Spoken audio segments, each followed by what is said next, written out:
పరిశుద్ధాత్మ దేవుడు మనతో మాట్లాడుతున్నారు. కాబట్టి అనేక సార్లు అనేక రకాలుగా మనతో మాట్లాడుతూ నువ్వు జాగ్రత్త కలిగి ఉండమని చాలాసార్లు మనతో దేవుడు మనతో మాట్లాడారు.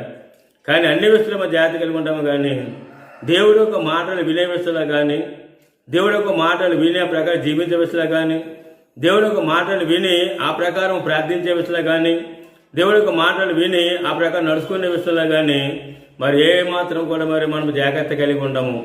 కానీ దేవుడు చెప్తాడు కదా, నువ్వు అన్ని విషయంలో జాగ్రత్త కలిగి ఉండు, అప్పుడు దేవుడు నిన్ను విడుదల పొందిస్తాడు అని చెప్పి అంటున్నారు. అందుకనే అపోస్తలుడైన పౌలు హెబ్రీ పత్రిక 2వ అధ్యాయము 1వ వచనం చూసినప్పుడు విలీన సంగతులు కొట్టుకొని పోకున్నట్లుగా మరి విశేష జాగ్రత్త కలిగి ఉండు అని చెప్పి అన్నాడు ఆయన.